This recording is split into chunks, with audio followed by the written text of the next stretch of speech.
Salut à toutes et salut à tous et bienvenue dans cette nouvelle vidéo sur la chaîne C'est mon avis. Alors je vous dois des excuses mes chers amis parce que ça fait longtemps que je ne me suis pas présenté devant vous pour vous parler d'un produit. Ça fait longtemps qu'on n'avait pas posté de vidéo sur la chaîne, donc déjà désolé pour ça. Et aujourd'hui, comme vous le voyez, on se retrouve pour un unboxing de produit, un déballage. Et on va déballer ensemble le tout nouveau Samsung A51. Alors tout nouveau, oui et non, parce qu'il est sorti le mois dernier, au mois de janvier, mais c'est vrai que c'est quand même une nouveauté. Moi en tout cas, j'en avais pas beaucoup entendu parler, j'ai découvert ça dans les rayonnages de chez Boulanger, parce que celui-ci a été acheté chez Boulanger, et je me suis dit, bah tiens, ça fait longtemps que j'ai pas fait de déballage, je suis sûr et certain que ça va en intéresser beaucoup, parce que vous êtes très nombreux et très nombreuses à vous intéresser à cette gamme Samsung Galaxy A, parce que le A10, le A20, le A40 ont eu beaucoup de succès. Donc là, on est un peu plus haut de gamme. Le A51, on est à 380 €. C'est le successeur du A50. Ils ont amélioré le capteur photo. On est sur du quadruple capteur photo. On est sur du Android 10. Donc ça, c'est vraiment cool. Et on a la surface, l'interface, la surcouche Samsung qui s'appelle One UI. Et cette fois-ci, c'est One UI 2. Donc on va s'intéresser tout de suite au déballage de ce Samsung qui m'a l'air bien sympathique. Alors, je sors le supercutter, on coupe le sel. Alors ça, ce que j'aime bien chez Samsung, il y a plein de trucs que j'aime pas, hein, mais il y a un truc que j'aime bien, c'est ce seau, comme on appelle ça. Donc là, je viens de le couper, et ce que j'aime bien, c'est Do Not Accept if Seal is Broken. Ça, c'est pas le cas chez tous les constructeurs. C'est vrai que parfois, maintenant, les boîtes, elles sont directement ouvertes, et ça a le don de vraiment m'agacer, m'énerver. Et un truc qui m'agace encore plus, mais ça peut-être un jour je vous en ferai une vidéo, c'est les boutiques du genre Welcome, Telencom, Phone House et compagnie. Parce que dans ces boutiques-là, ils ont la mauvaise habitude, les vendeurs carrément, ils déballent votre téléphone tout neuf, ils le sortent du plastique, ils mettent la carte SIM, ils l'allument, machin bidule, sans rien vous demander. Ça, je trouve ça absolument intolérable. Donc, j'ai déjà ouvert la boîte, mais je vais la refermer parce que j'ai oublié de faire un truc. Vous voyez, ça fait tellement longtemps que j'ai pas fait de déballage. J'ai oublié de faire un tour du propriétaire. La boîte est vraiment très classique. Je dirais qu'elle est presque décevante pour un produit à 380 €. Quand la vendeuse m'a tendu la boîte, franchement, je crois qu'elle s'était trompée et qu'elle m'avait sorti la boîte du A10 parce que c'est la même boîte. C'est une boîte vraiment avec du carton très très mince. Ouais, il y a un peu de vernis sélectif sur la photo, même pas. Ah si, un petit peu, ouais, un petit peu, ouais. Ouais, non, franchement, c'est pas terrible. Là, on voit donc, c'est le Prism Crush White, c'est la version blanche que j'ai pris en 128 Go de stockage, 4 Go de mémoire vive. Donc la boîte, vraiment, elle est toute bête. C'est un peu dommage. Alors, on ouvre le produit. On voit dedans, comme d'habitude chez Samsung, il y a une petite cachette secrète. Voilà. Donc dans cette petite pochette, on va avoir la petite pin pour sortir le tiroir SIM. Alors je vous mets la fiche technique du A51, le lien vers la fiche sur GSM Arena. Donc je vous laisserai aller voir pour le processeur, machin, bidule. Mais en gros, on est donc, comme je vous disais, sur 128 Go de stockage, sur 4 Go de mémoire vive. On a un lecteur d'empreintes à travers l'écran. Et comme d'habitude, je le précise pour celles et ceux qui tombent sur notre vidéo par hasard et qui ne connaissent pas notre principe, notre chaîne, bien comme d'habitude, après le déballage de ce téléphone, je vais mettre ma carte SIM dedans. Je vais m'en servir pendant une grosse semaine, peut-être même 2 ou 3 semaines pour ce modèle-là, parce que c'est quand même un modèle à 380 €. Donc je vais le tester à fond, je vais prendre plein de photos, plein de vidéos, je vais faire plein de choses avec, et je viendrai vous dire en vidéo ce que j'en ai pensé, bien évidemment. Dans la petite pochette, la petite boîte, voilà, on n'est pas chez Xiaomi, on n'est pas chez Huawei ni chez Honor, il n'y a pas de coque offerte. On a juste les petites notices qui servent à rien. On va enlever le téléphone. Oh, c'est très joli l'arrière, là, j'avais pas vu ça sur les photos, il y a une espèce de triangle qui est dessiné. On va s'y intéresser juste après. C'était une énorme pavé. Alors, les moqueurs, les mauvaises langues, les trolls diront que ça ressemble à une plaque de cuisson à induction. J'ai vu ça sur Internet. Bon, on va s'y intéresser tout de suite après. Donc, le contenu de la boîte, on a l'adaptateur secteur. Alors, ce téléphone, vous verrez sur la fiche technique, il est compatible charge rapide, 18 watts, je crois, pour les experts de la charge rapide. Et ce chargeur, en l'occurrence, output, ouais, il fait charge rapide, vous voyez, parce qu'il y a 9 volts et il y a 5 volts. Donc 5 volts 2 ampères et 9 volts 1 ampère,67. Donc il est compatible fast charge, c'est-à-dire c'est marqué dessus là, adaptif, ça charge. J'ai du mal ce soir. Le contenu de la boîte, donc on a l'adaptateur secteur, le câble USB vers USB type C, Dieu merci c'est de l'USB type C sur un modèle à ce prix-là en 2020.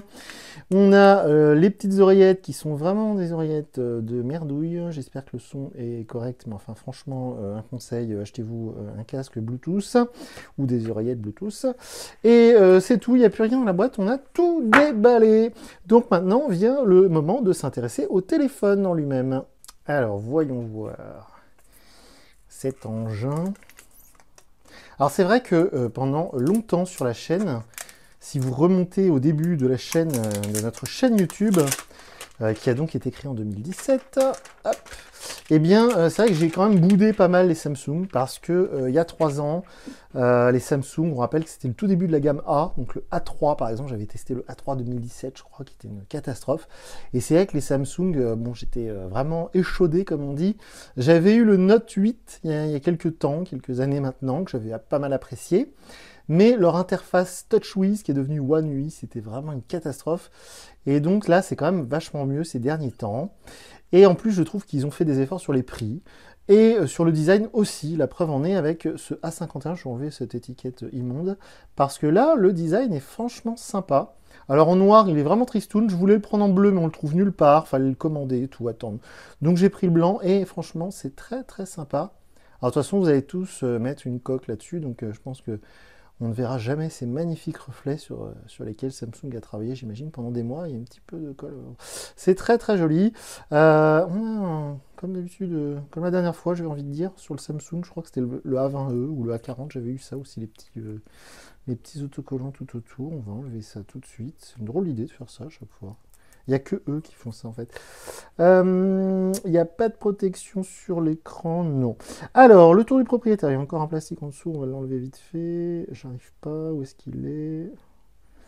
J'arrive pas à le choper. Il est où ce plastique? Bon, tant pis. Hein. Je l'enlèverai. Ah, bah c'est pas vrai ça. Ça y est, je l'ai. Voilà. Alors, on fait le tour du propriétaire. Donc, derrière, comme on disait, on a l'énorme pavé avec les 4 capteurs photo. On a un ultra grand angle, on a du téléphoto, je crois, si je dis pas de bêtises. On a du 48 mégapixels, si je dis pas de conneries, excusez-moi pour le terme. Je vous encourage à aller voir, hein, si vous voulez vraiment être sûr de votre coup, la fiche technique GSM Arena. On n'est pas du tout sponsorisé par GSM Arena, mais j'adore ce site. Et donc alors en dessous, on a la prise USB type C, le haut-parleur, le micro, la prise jack 2,5. Donc ça, c'est vraiment hallucinant qu'on ait encore des prises jack sur des téléphones en 2020. Un petit tiroir SIM juste ici, évidemment c'est du double SIM, hein, pas besoin de le préciser, et en haut on a le second micro, et puis c'est tout. Après sur la tranche on a le bouton volume et le bouton power. En parlant du bouton power, on va le maintenir ensemble et allumer ce bel appareil, Powered by Android, ok.